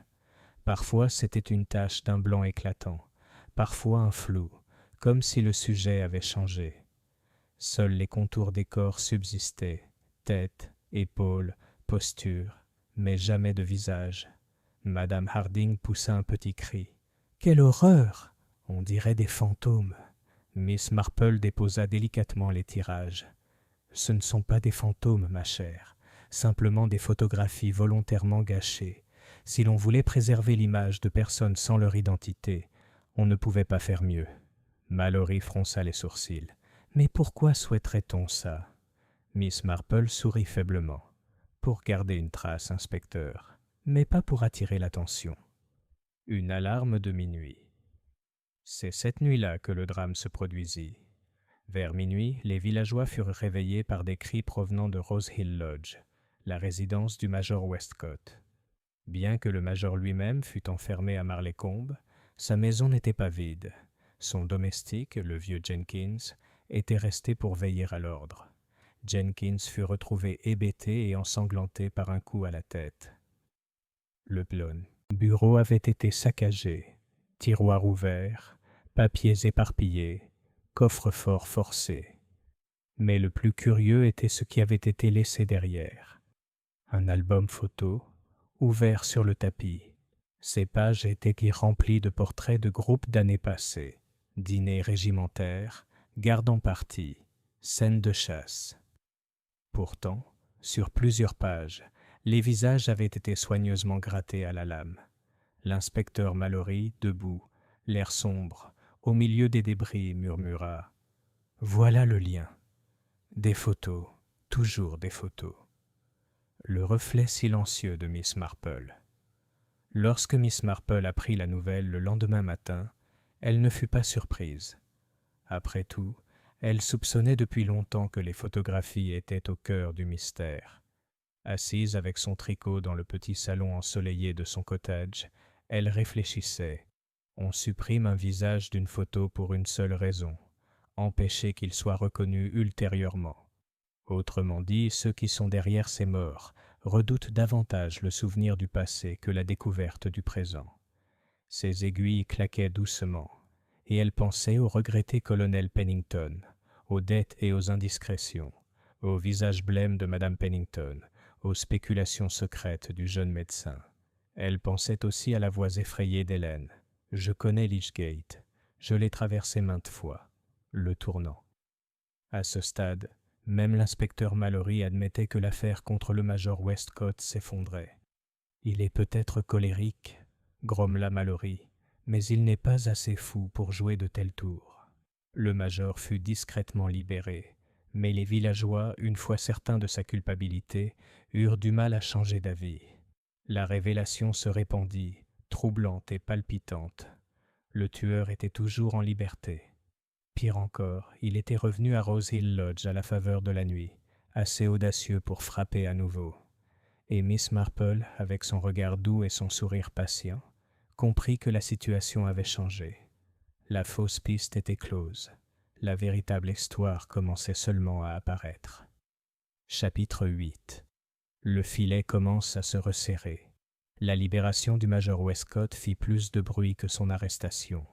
Les villageois, convaincus de sa culpabilité, se sentaient désormais floués, privés de la fin en beauté qu'ils avaient imaginée. Au comptoir de l'épicier et près de la grille de l'église, ils murmuraient avec ressentiment. Si ce n'est pas le major, alors qui ? Seule Miss Marple, tricotant sereinement dans son salon soigné, ne semblait pas troublée par ce revirement. Au contraire, elle était tranquillement satisfaite, car l'étui avait commencé à se défaire de sa fausse peau. L'inspecteur Mallory consulte l'inspecteur Mallory, moins triomphant qu'autrefois, vint voir Miss Marple à St. Mary Mead. C'était un homme fier, mais même les hommes fiers se tournent parfois vers des sources inattendues. « Je vais le dire clairement, » annonça-t-il en s'installant lourdement dans son fauteuil. « Nous poursuivons des ombres. 2 morts, tous 2 inconnus, tous 2 liés à des photos qui ne me disent rien. Un cambriolage nocturne, une femme de chambre effrayée, un notaire qui a des questions sur les testaments. Je ne peux pas tout mettre en place. » Miss Marple lui offrit du thé et une tranche de génoise. « Inspecteur, vous nouez peut-être trop tôt. Si vous laissez les extrémités reposer un peu, elles se nouent souvent d'elles-mêmes. » Mallory dut un petit rire. « Tu vois des schémas là où je ne vois que du désordre. »« Mon cher inspecteur, » dit Miss Marple, le regard doux, « la vie est en grande partie un vrai chaos, mais la nature humaine est remarquablement ordonnée. Les gens commettent sans cesse les mêmes bêtises, sous prétexte d'originalité. » Mallory grogna, mais son expression s'adoucit. « Alors peut-être pourriez-vous m'aider à tester une petite théorie. L'appareil photo, les photos, l'album du bureau de Westcott. Quelqu'un à Rose Hill en sait plus qu'il ne l'avoue. J'ai bien l'intention de découvrir qui. » Un rassemblement subtil. L'occasion se présenta lors d'un thé paroissial à Saint-Swithin, organisé à la hâte, pour réconforter en ces temps troublés. La moitié du village s'y rendit, car de tels événements étaient à la fois réconfortants et champs de bataille. Les tables s'affaissaient sous les scônes et les gâteaux aux graines. Le vicaire priait pour que les fidèles soient courageux, et l'inspecteur Mallory fit sa tournée avec une cordialité forcée. Miss Marple, assise près de la fenêtre avec son sac à tricot discrètement à ses côtés, observait chaque lueur d'expression. Madame Pennington, pâle mais déterminée, conversait avec le docteur Cavendish, dont l'empressement trahissait l'attention. Hélène, la servante qui servait les tasses à thé, tremblait chaque fois que quelqu'un mentionnait des photographies. Le major Westcott, raide comme un cheval, a fait grand cas de son innocence, même si peu de gens le lui demandaient. Et M. Granger, l'avocat londonien, se promenait parmi eux tous, posant des questions douces sur les papiers du défunt colonel Pennington. C'était un rassemblement de masques, et Miss Marple remarqua quel masque glissait. Une petite expérience. Pendant le thé, Miss Marple fit un geste. Elle se leva comme pour aller chercher de la crème, et laissa tomber de son sac à tricot une petite enveloppe. Plusieurs invités la virent. Le vicaire lui-même se baissa pour la récupérer et la lui rendit avec une courtoisie perplexe. Miss Marple lui sourit en guise de remerciement, mais ne l'ouvrit pas immédiatement. Elle laissa l'enveloppe bien en vue sur la nappe. Peu à peu, les regards se reportèrent sur le sujet. Madame Pennington détourna le regard trop vite. Le docteur Cavendish cligna des yeux. Hélène faillit laisser tomber son plateau. Seul M. Granger, l'avocat, gardait un air de désintérêt poli. Un peu trop poli, pensa Miss Marple, pour un homme simplement indifférent. Elle finit par l'ouvrir, visiblement distraite. À l'intérieur se trouvait une carte vierge, rien de plus. Pourtant, entre le doux sourire de Miss Marple et les brèves lueurs de peur dans la pièce, quelque chose avait été révélé. Une conversation près de la porte. Après le thé, tandis que les invités se dispersaient, Hélène s'attarda près du portail. Miss Marple s'approcha d'elle avec douceur. « Tu avais l'air troublée, ma chère, en voyant l'enveloppe. Est-ce que ça te rappelle quelque chose ?» Hélène rougit. « Je pensais que c'était le... » « Photo, mademoiselle. Celle de la bibliothèque. » Miss Marple hocha gentiment la tête. « Et vous aviez peur de ce que cela pourrait révéler ?» Hélène baissa les yeux. « Oui, mademoiselle. Parce que je crois connaître une des personnes qui y figurent, même sans visage. » Sa voix se réduisit à un murmure. « Je crois que c'était le docteur Cavendish. Sa façon de se tenir, ses épaules, je l'ai déjà vu. » Miss Marple posa la main sur le bras de la jeune fille. « Tu as été très courageuse, Hélène. Parfois, ce qu'on remarque sans le vouloir devient la chose la plus importante. » Miss Marple réfléchit. Ce soir-là, seule dans son cottage, Miss Marple réfléchissait à l'expérience du jour. La peur avait surgi trop vite dans certains regards. L'intuition d'Hélène concernant la posture était indéniable. Le corps parle même lorsque le visage est effacé. Elle pensa au Lychgate sur la photo, à l'enfant avec la poupée suspendue, à l'homme et à la femme au visage flou. Un groupe familial peut-être, un secret autrefois capté, désormais délibérément occulté. Les visages sont cachés, mais la vérité perce à la périphérie, murmura-t-elle, et ceux qui craignent d'être reconnus sont déjà à moitié confessés. Ses aiguilles à tricoter cliquetaient régulièrement, tandis que le crépuscule s'épaississait. Le filet n'était pas encore tendu, mais son cercle se refermait. Le piège final devait être posé avec soin, et elle savait exactement par où commencer. Chapitre 9. Le piège est préparé. Miss Marple n'était pas du genre à faire des démonstrations. Elle croyait que la vérité, tel un oiseau timide, ne pouvait être exhumée que par la patience et quelques miettes de persuasion. Ainsi, tandis que l'inspecteur Mallory s'inquiétait du manque de preuves tangibles, elle entreprit d'organiser son propre test discret. Un mot avec le vicaire. Le vicaire de Saint-Swithin était un homme bienveillant, quoiqu'enclin à l'anxiété. Lorsque Miss Marple lui rendit visite un matin, il l'accueillit avec un soulagement visible, comme si elle pouvait apporter de l'ordre dans sa paroisse en proie au désordre. « Ma chère Miss Marple, s'exclama-t-il, je ne sais pas combien de temps encore nous pourrons supporter un tel suspense. Les villageois s'impatientent. L'un dit ceci, l'autre cela, et tous me regardent comme si j'avais la réponse. » Miss Marple sourit doucement. « Peut-être, vicaire, est-il temps de leur offrir quelque chose à voir. Un rassemblement, par exemple. Les gens viennent pour une raison innocente, mais en compagnie, la vérité a tendance à se révéler. » Le vicaire cligna des yeux. « Un rassemblement ? » ?»« Oui. Disons une discussion sur les comptes de la paroisse. Assez ennuyeux pour n'attirer que les personnes consciencieuses, et celles qui ont raison de sauver les apparences. » Le vicaire, quelque peu déconcerté, accepta. Il était habitué aux suggestions étranges de Miss Marple, et il avait appris, comme beaucoup, qu'elles portaient souvent leurs fruits. La confiance réticente de Mallory. Lorsque Miss Marple expliqua son idée à l'inspecteur Mallory, il fut moins facilement persuadé. « Tu veux les piéger, » dit-il en tirant sur sa moustache, « pour inciter le coupable à se trahir. »« Oh non, inspecteur, » répondit Miss Marple d'un ton doux. « Je veux simplement placer le bon objet au bon endroit et laisser la nature humaine faire le reste. Ce n'est pas de la ruse, c'est simplement une opportunité. » Mallory grogna. « Et quel est cet objet ?» Les yeux de Miss Marple pétillèrent. « Eh bien, la photo, bien sûr. Ou plutôt, une de ses ressemblances. » L'inspecteur parut dubitatif, mais donna son accord. « Très bien. Mais je vous préviens, si ça tourne mal. »« Mon cher inspecteur, » dit Miss Marple, « quand les gens ont peur de leur passé, tout va bien. » Il finit par éclater. Un arrangement tranquille.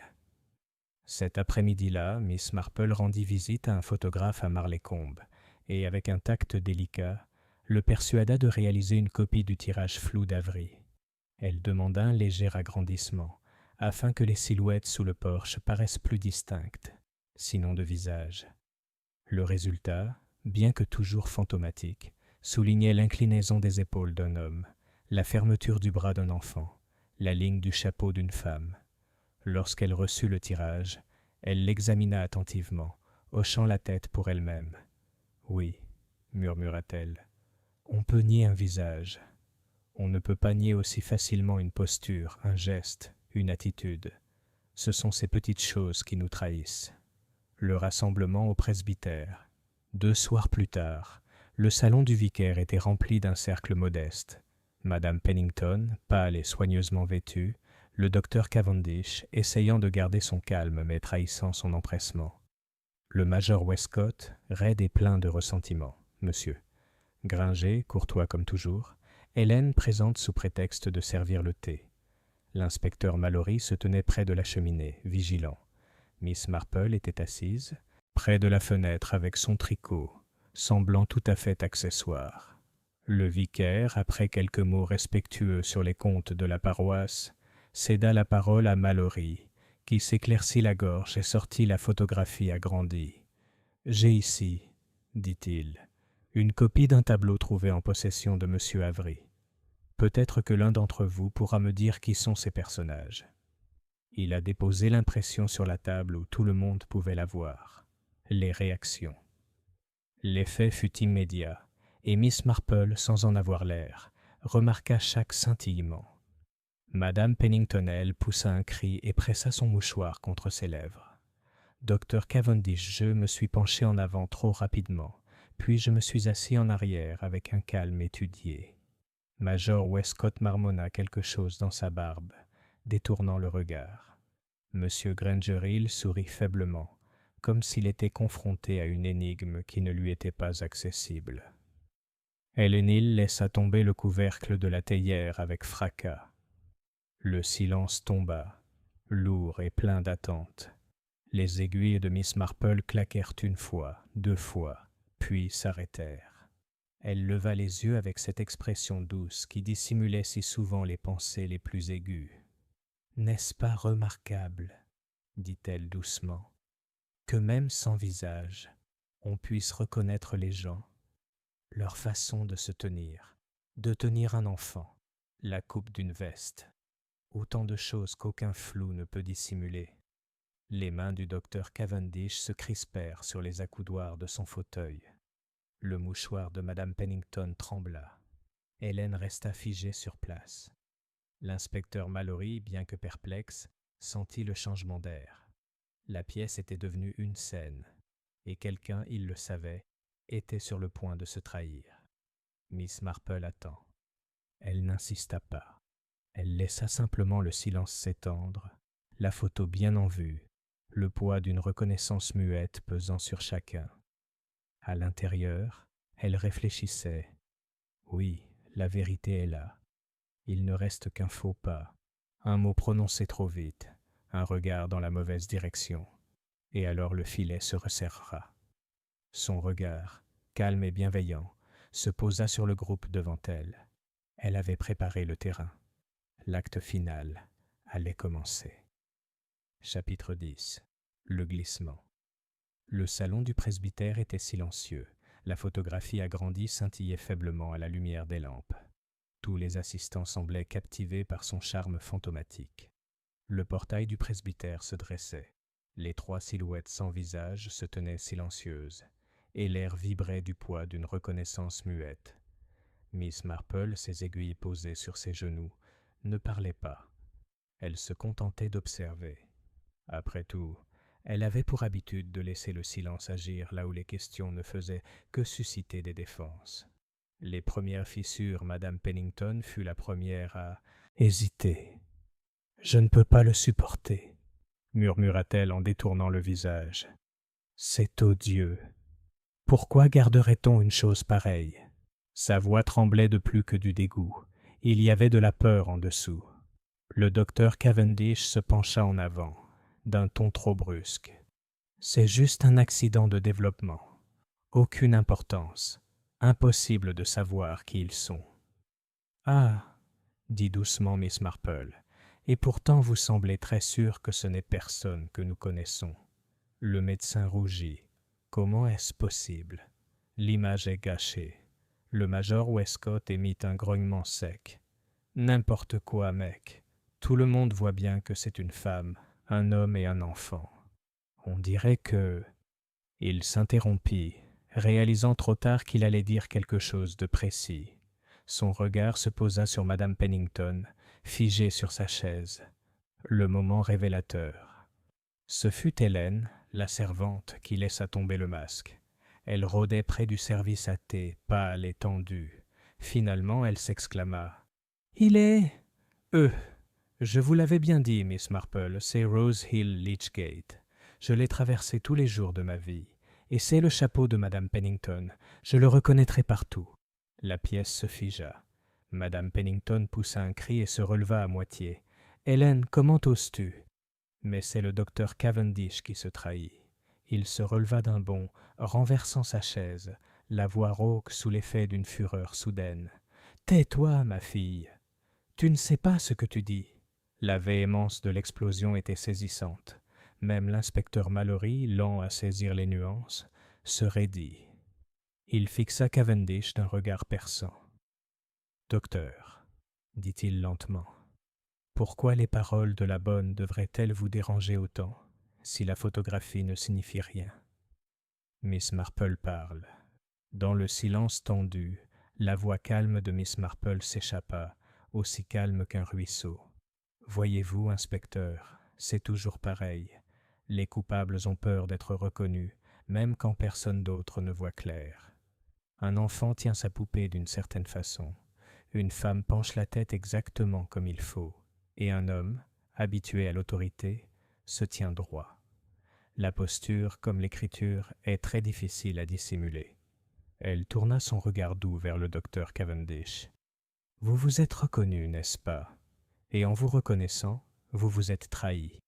C'est ce qui est curieux avec ces photographies. Elles sont des miroirs de la conscience. » Les lèvres de Cavendish s'agitèrent sans bruit.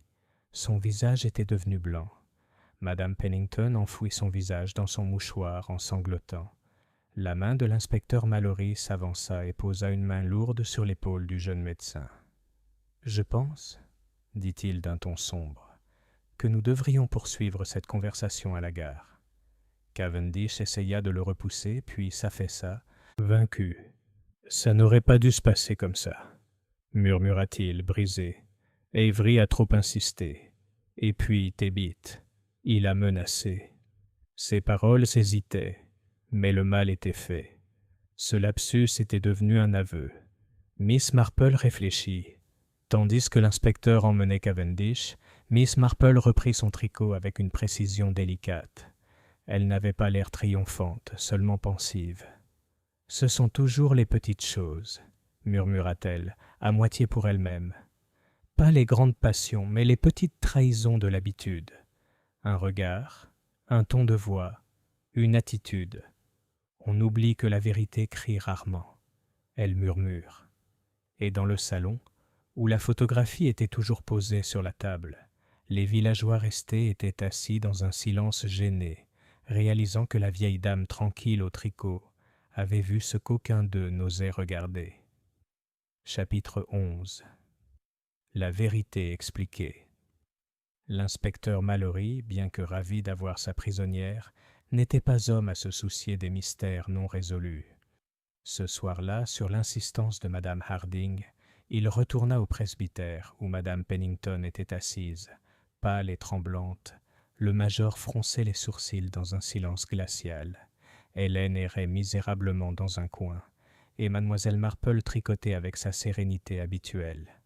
Mallory s'éclaircit la gorge. Le docteur Cavendish a fait certaines déclarations en garde à vue. Suffisantes, je pense, pour porter plainte. Mais j'avoue, Mademoiselle Marple, que certains éléments ne sont pas encore réunis. Pourriez-vous nous aider ? Miss Marple leva les yeux avec une douce surprise. « Eh bien, inspecteur, je n'ai pas de don particulier, juste une petite expérience de la faiblesse humaine. Mais si cela peut faciliter les choses... » La chaîne des motifs. Elle posa ses aiguilles, croisa les mains et parla à sa manière calme et posée. « Monsieur Avery est venu de Londres parce qu'il avait découvert quelque chose, ou plutôt qu'il s'en souvenait. Il y a des années, une photo a été prise à Rose Hill Lychgate. Le colonel et Madame Pennington, leur petite fille et leur ami, un jeune homme alors inconnu dans le village. Ce jeune homme s'appelait Lionel Cavendish. Le nom du docteur Cavendish retentit comme une pierre. Madame Pennington sanglota doucement. À cette époque, poursuivit Miss Marple, le colonel était un mari sévère et jaloux. Il soupçonnait, à tort, que sa femme et Cavendish étaient plus que de simples amis. La photographie, aussi innocente fût-elle, devint pour lui le symbole d'une trahison. Il détruisit le négatif, et avec lui presque tous les tirages. Il ne resta qu'un seul exemplaire, qui, on ne sait comment, finit par tomber entre les mains d'Avery. Le pouvoir d'une photographie. Maintenant, poursuivit-elle, pour vous et moi, une image floue n'est rien. Mais pour Avery et pour Cavendish, c'était une preuve, non pas de culpabilité, mais d'opportunité. Cavendish, avec ses dettes et ses ambitions, ne pouvait pas risquer le scandale. Avery, je le soupçonne, pensait tirer profit de sa possession. Peut-être par chantage, peut-être par quelque chose de plus subtil. Tebbit, lui aussi, était au courant. Il n'était qu'un parasite, mais il voyait un avantage à menacer de démasquer. C'est ainsi que deux hommes se présentèrent à Rose Hill, chacun avec des exigences. Elle marqua une pause, son regard posé doucement sur Madame Pennington. « Ce n'était jamais vous, ma chère. » C'était toujours la peur du désastre du docteur. Le coup fatal, Miss Marple reprit, son ton grave mais ferme. Dans la bibliothèque, Avery a poussé trop loin. Cavendish l'a frappé, pas avec une grande force, mais avec la précision d'un médecin qui sait où un coup peut l'immobiliser. Au lieu de cela, il a été tué. La panique s'est installée. Il a maladroitement mis en scène la scène, laissant des traces qui pointaient vers le major Westcott. Mais les marques étaient trop évidentes, trop faciles à trouver. Le major Westcott marmonna avec colère. « Je l'ai dit !» Miss Marple inclina la tête. « Oui, major, vous l'avez fait. » Mais l'inspecteur pouvait difficilement ignorer ce qui semblait évident. La seconde mort. Quant au pauvre monsieur Tebbit, poursuivit-elle, il avait entendu ou deviné suffisamment pour devenir dangereux. Il affronta Cavendish près de l'étang du moulin. Le docteur le fit taire lui aussi, avec de l'eau au lieu d'un coup. Il pensait que les roseaux garderaient leur secret. Mais les roseaux le trahirent, car la boue sur ses bottes racontait une autre histoire. Les photographies défigurées. Et les photos ? Demanda l'inspecteur Mallory. Ah oui, dit Miss Marple. Un homme coupable voit son propre péril même là où les autres ne voient rien. Cavendish savait que sa posture et ses habitudes pourraient le trahir. Il essaya de rayer les visages de l'album de Westcott, tout comme il portait la photo floue d'Avery. Il pensait que si personne ne pouvait être reconnu, le passé serait effacé. Mais la mémoire, inspecteur, est têtue. Hélène se souvint du Lychgate. Le major reconnut la posture, et Cavendish lui-même trahit un savoir qu'aucun innocent n'aurait remarqué. Silence et réalisation. La pièce était silencieuse. Madame Pennington s'essuya les yeux. Hélène frissonna. Le major Westcott grogna, moins de satisfaction que de soulagement. Mallory, après une longue inspiration, dit « Tu fais en sorte que cela paraisse si simple. » Miss Marple sourit faiblement. « C'est généralement le cas, inspecteur. Les êtres humains se ressemblent beaucoup. Il suffit d'écouter et d'observer les détails. Le meurtre, voyez-vous, ne naît pas de l'intelligence mais de la peur et de la folie. Il est très rarement original. » Les conséquences dans le salon. Ils restèrent assis un moment, silencieux. Dehors, la cloche de l'église sonnait l'heure avec sa patience habituelle. La vie à Rose Hill continuerait, les boutiques, les jardins, les salons de thé. Pourtant, sous le calme apparent, des cicatrices persisteraient. Les gens se souviendraient de la photo floue, des visages impassibles et de la vieille dame silencieuse qui avait tout deviné. Miss Marple reprit son tricot. Ses aiguilles claquaient doucement, remettant de l'ordre dans un monde qui avait momentanément perdu ses repères. Chapitre 12. Conséquences à Rose Hill. Lorsque la nouvelle de l'arrestation du docteur Cavendish s'est répandue, elle n'a pas voyagé comme un éclair, mais comme une brume, s'infiltrant dans chaque ruelle, chaque jardin et chaque salon, jusqu'à ce que tout le village en soit enveloppé. Pendant des jours, Rose Hill fut le théâtre de nombreuses spéculations. Certains affirmaient s'être toujours méfiés du jeune médecin, estimant que ses lunettes avaient quelque chose de louche. D'autres juraient qu'il avait semblé prometteur et que les apparences étaient trompeuses. Madame Witherby, qui avait autrefois vanté ses compétences, affirmait maintenant l'avoir soupçonné dès le début. La boulangère se souvenait qu'il lui avait un jour sous-estimé ses 6 punts, et l'apprenti modiste affirmait l'avoir vu étudier les gens de trop, près, comme s'il mesurait leurs os. Il en va de même dans les villages. Une fois qu'un homme est nommé, les signes de culpabilité sont rétrospectivement partout. La solitude de Madame Pennington. Madame Pennington se retira un temps de la société. On parlait d'elle avec pitié, mais non sans reproche. Certains murmuraient que ses encouragements à Cavendish, pourtant innocent, avaient rendu la tragédie possible. D'autres soupiraient devant le triste sort des veuves, trop influençables. Elle se promenait au crépuscule, voilée et seule. Miss Marple observait avec une compassion discrète que sa solitude était difficile à réparer. La réputation d'une femme, une fois écornée, se répare rarement sans laisser son ombre. Le major réintégré. Le major Westcott, enfin innocenté, redoublait de raideur. Il s'efforçait de paraître joyeux, mais ses manières trahissaient un homme profondément offensé par la simple évocation d'un scandale. Il parlait fréquemment de partir à l'étranger, pour revoir d'anciens camarades, mais ne prenait jamais vraiment de disposition. Rose Hill le soupçonnait de rester, plus colérique que jamais, mais toujours en colère contre les ragots du village. Le soulagement d'Hélène Hélène, la servante, reprit un peu de couleur. On louait son honnêteté, même si certains la trouvaient trop libre de ses paroles. Miss Marple se faisait un devoir de lui dire des mots gentils à chaque rencontre. « Ce n'est pas facile, ma chère, de dire la vérité quand les autres préfèrent le silence, » lui dit-elle un jour. Hélène parut surprise, puis sourit timidement avec « gratitude. » Le vicaire et Madame Harding. Le vicaire prononça un sermon sur la révélation des péchés cachés, et Madame Harding servit plus de scones que d'habitude au goûter paroissial. Tous deux avouèrent en privé à mademoiselle Marple qu'ils étaient heureux que l'affaire soit résolue, même s'ils regrettaient la perte d'un médecin du district. « Nous devrons faire venir Marleycombe quand nous serons malades, » soupira Madame Harding, « et je parie que leurs sirops contre la toux ne seront pas aussi bons. » Réflexion de l'inspecteur Mallory.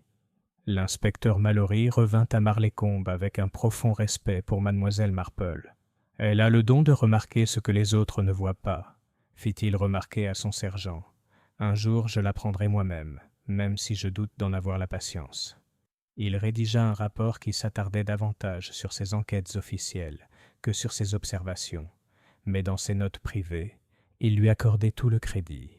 Le retour discret de Miss Marple.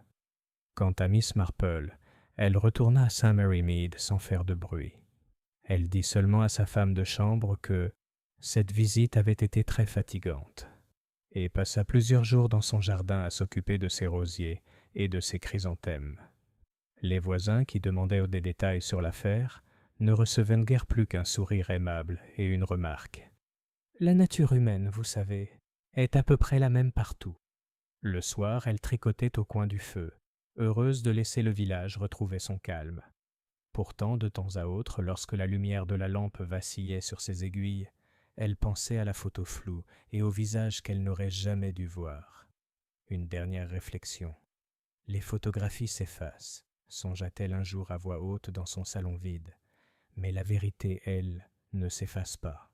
On peut essayer d'effacer les visages, d'effacer la mémoire, mais les petits détails demeurent, une posture, un geste, une poupée d'enfant. Et ces petits détails raconteront toujours l'histoire. Elle plia soigneusement son tricot dans son panier, lissa son châle et écouta le tic-tac de l'horloge. La vie, à son rythme habituel, avait repris. Pourtant, derrière ce calme, Miss Marple le savait, se cachaient tous les drames cachés des cœurs humains, patients, secrets, attendant toujours d'être observés. Et avec cette pensée, elle sourit doucement. Chapitre 13. Épilogue. Une lettre à Raymond XV. Jour après son retour à St. Mary Mead, Miss Marple était assise à son bureau, une pile de papiers bien rangée devant elle. Dehors, les rosiers se penchaient dans le vent d'automne, et la cloche de l'église sonnait l'heure avec une douce persistance. Elle trempa sa plume, hésita un instant, puis commença une lettre à son neveu en ville. La lettre, mon cher Raymond. Vous rirez, j'en suis sûr, quand je vous dirai que j'ai une fois de plus assisté à une affaire des plus épouvantables. On ne va pas à des garden parties en s'attendant à rencontrer des cadavres, mais la vie a rarement son mot à dire. Pourtant, je vais bien, et j'ose dire que vous me trouverez trop pragmatique. En vérité, ce genre de choses semble se produire partout où l'on va. Les villages, comme vous le savez, se ressemblent beaucoup. Ils abritent les mêmes vanités, les mêmes jalousies, les mêmes peurs. Seuls les noms changent. Cette affaire particulière reposait sur une photographie, tout à fait ordinaire à première vue. Les visages étaient flous, effacés ou volontairement gâchés. Pourtant, il est curieux, Raymond, qu'une personne puisse être reconnue autant par sa posture ou son geste que par ses traits. Une certaine raideur d'épaule, une façon de porter la tête, de tels détails nous trahissent quand on se croit caché. Il en fut ainsi ici, et le meurtrier, pauvre créature insensée, se révéla enfin non par la violence, mais par sa propre peur d'être reconnu. Voyez-vous, les gens ne changent pas beaucoup. Ils imaginent leur péché comme unique, mais ils répètent sans cesse les mêmes schémas. La plus petite habitude peut faire échouer la plus habile dissimulation. Un regard, un ton, un geste. J'ai souvent pensé que vous pourriez exploiter de telles observations dans vos livres, même si vous les trouvez peut-être trop triviales. Dans la vie, Raymond, ce sont précisément les choses triviales qui comptent le plus. Ne vous inquiétez pas pour moi. Je vais très bien, et les roses promettent d'être particulièrement belles cette année. J'espère que vous et Joanne viendrez bientôt, quand les soirées seront plus fraîches. Je vais vous préparer un gâteau aux graines, même si je soupçonne que vous préférerez les scones de Madame Bantry si elle vous invite à prendre le thé. Votre tante affectueuse, Jane Marple. Clôture Miss Marple posa sa plume et couvrit la lettre avec une précision vive. Puis elle se leva, s'étira un peu et regarda la rue du village. Le silence régnait. Une charrette allait gronder, des enfants sautaient à la corde. L'appel lointain d'un jardinier. La vie, modeste et paisible, continuait. Elle s'autorisa un petit sourire satisfait. L'ordre, autrefois perdu, avait été rétabli. Et elle savait comme toujours que tôt ou tard, la folie humaine lui poserait un nouveau problème.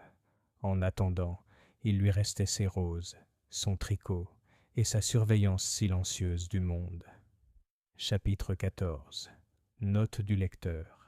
Il est peut-être opportun de conclure non pas par un nouveau crime, ni même par un nouvel indice, mais par une réflexion. L'histoire de la photographie floue, sans visage, mais chargée de reconnaissance, n'appartient pas seulement à Rose Hill, mais à tout lieu où les cœurs humains cohabitent. Sur les photographies et la mémoire.